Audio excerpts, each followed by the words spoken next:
河南发现姜子牙墓，墓内机关阵法让无数盗墓贼有去无回。考古学家还在墓中发现了4不像，但奇怪的是，全国有6个地方都自称有姜太公之墓。那究竟哪个才是姜子牙真正的安息之地呢？会是河南的这个神秘古墓吗？新来的朋友可以点个关注，带您了解更多精彩内容。在中国历史上，姜子牙一直都是一个传奇人物。《诗经》关于他的描述是在偌大的牧野之战中，姜太公站在用檀木制造的战车上，驾着赤色毛发、身躯鲜白的战马，身后是威风凛凛的周朝军队。但历史记载中的姜子牙并不是一个少年俊才，而是一个白发老人。据《史记》描述，姜子牙由于出身一般，虽然满腹才华，却无处发挥，早年无事可干，是个典型的无业游民。为了基本的生活，他不得已干过屠夫之类的活，无奈屠夫所挣的钱远远不能满足一个家庭基本的开销。姜子牙的妻子本想劝他随便做个小官，但姜子牙却自视过高，认为宁可将这些才华烂在肚子里，也不想委屈自己做个小官吏。双方纠葛的最后结局就是姜子牙净身出户。没了家庭压力的姜子牙也不在意自己有没有钱，基本的温饱满足之后，就每天跑去钓鱼。大家都知道，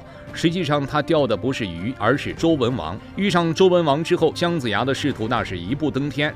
成为国师就不说了，后来周朝建立之后，还被分封到了齐地，成了齐王。而齐地在他的治理下，经过数百年的发展，最终演化成了春秋的霸主之一。不难看出，姜子牙在未入仕之前虽然没有什么名声，但入仕之后的名声，那就是放在整个历史长河中也是不可忽略的存在。我国古代一直有着重生亦重死的传统，因而对于这般大人物的身后事肯定是有所记载的。可神奇的是，几千年以来，姜子牙的墓地反而成了一个谜题。距今为止，光是号称此处有姜子牙墓地的场所就有6所，其中不乏咸阳、丰京、镐京等尚未出土考古文物的地方，也有像卫辉、安阳、陈庄等挖掘出了实际墓室的地方。莫非姜子牙的墓地还能到处跑？更为重要的是，连墓室都没有出土的地方，为何就能断定姜子牙之墓就在当地呢？原因就在于在《礼记》中有这么一条记载，大意是说，姜子牙虽然有齐地这个分封地，但他本人及其后5代并不埋葬于此，而是作为周王的陪葬。而周文王、周武王的墓地又在陕西这块，因此后人就推断姜子牙的墓地应该也是在陕西，具体位置就可能是咸阳、西安这块。因而哪怕这些地方尚未发现任何与姜子牙墓地相关的考古信息，人们也坚信姜子牙的墓地就在此处。当然，这一说法只是限于民间流传，事实上，考古学家早就对此信息做了一定的分析。河南安阳发现3000年前姜子牙古墓，无数盗墓贼因墓中机关阵法有去无回。考古专家解开其中关窍后，发现一个姜太公的重要文物，但墓主身份却变得扑朔迷离，这是怎么回事？关于姜子牙反葬于周，没有葬在齐地的说法，考古学家专门进行了资料的考察，结果是非常遗憾的。首先是《礼记》的成书时间大概是在春秋末年，其距离姜子牙存在的时间大概过去了400多年。在此之前，并未出现任何关于墓地信息的记载，因而《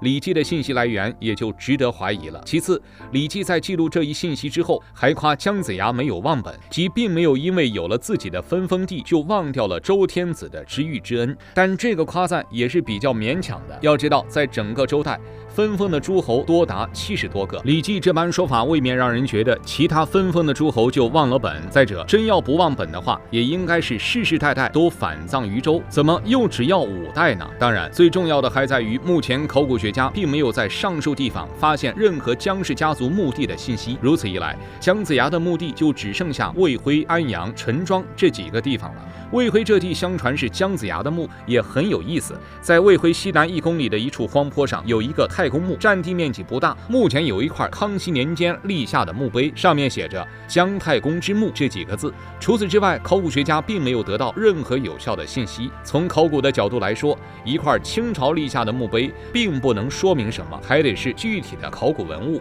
安阳墓倒是有明确的时间记载，2017年2月，安阳文物部门宣布发现了距今2700年的周代贵族墓室。这一墓室发现的起因竟然是当地的一个传说，此墓乃是姜子牙的墓室。原来不知道在什么时候，姜子牙墓室的传说就在村庄中流传开来了。既然是姜子牙的墓室，那肯定会吸引大量的盗墓贼。意外的是，据当地村民的回忆，以前的时候老有盗墓贼来盗墓，但没有一个成功的，因而考古学家在进入墓室之前还是有些胆战心惊的，害怕墓中有什么大型机关。意外的是，进入墓室之后，考古学家发现阻碍盗墓贼进入墓室的并不是机关，而是大量的流沙。由于流沙无法承载人的重量，因而盗墓贼在墓室中找不到落脚处，一不小心还会沉没于流沙之中。考古学家自然有手段避开流沙，成功进入墓室之中。结果出人意料，墓葬中不仅有大量的青铜器，还有无处可见的车马坑，其中青铜器的品格达到了7顶，也就是贵族的标志。陪葬品中还有兽类骨架，考古学家经过电脑技术的还原后发现，它应该是传说中的四不像。众所周知，姜子牙的坐骑就是四不像，似乎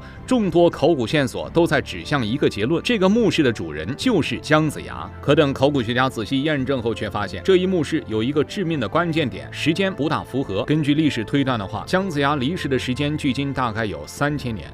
而这个墓室距今只有2700多年，中间的几百年还是不大可能被省略的。那么陈庄墓室又是怎么一回事呢？2008年，因为南水北调工程建设的需要，山东陈庄进行了挖掘性工作。工作之中，人们意外发现了一古城遗址。经过考古研究所的挖掘，发现这座古城遗址大概率就是早期齐国的国都。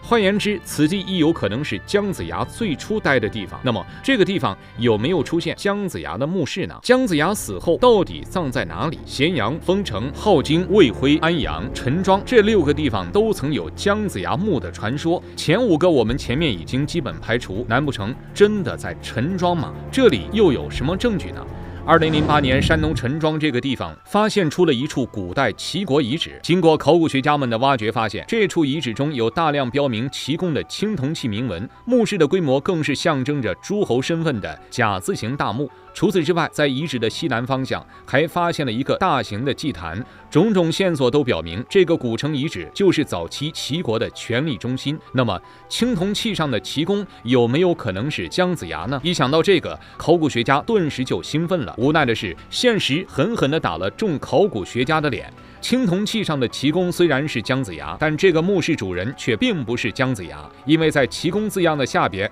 还有一行小字，大意是墓主人封为自己的先祖齐公制作的礼器。这也是说，发现齐公字样的墓室肯定是姜子牙的孙辈，而非姜子牙本人。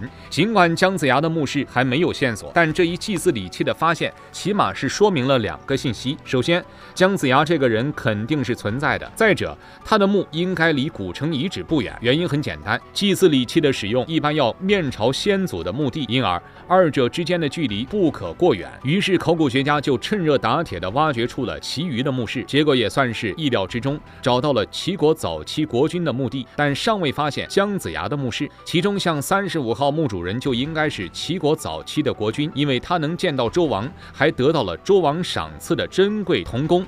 据考古学家的推算，他大概是第3代或是第4代。为什么不是第5代及之后呢？道理很简单，据史书记载，第5代齐侯被周王烹杀了，第6代齐侯因为王位纷争也死于非命，因而都不大可能葬在此处。因此古城遗址中的墓室只能是4代及之前的齐国国君。这也反向确证了姜子牙及其后代反葬于周这一说法的虚假性。遗憾的是，尽管这些信息都在告诉人们姜子牙的墓室就在陈庄此处，但到目前考古学家都未在陈庄发现更多的墓室。那么这是否又存在着另一种可能，姜子牙的墓室早就被盗空了呢？理论上来说是有这么一种可能，但鉴于陈庄这一古城遗址都保留完整，考古学家更倾向于姜子牙之墓还未被人发掘这一可能。毕竟在漫长历史的变迁中，墓室更有可能被黄土掩藏，而不是被盗墓贼盗空。但不管怎么说，陈庄古城遗址的发现总算是证实了一个事实：姜子牙这一神奇人物是真实存在过的，他绝非子虚乌有的存在。当然，我们也有理由相信，随着考古工作的不断推进，早期中国的种种历史之谜都会被揭开。看到这里，你有什么想说的呢？欢迎在评论区留言分享。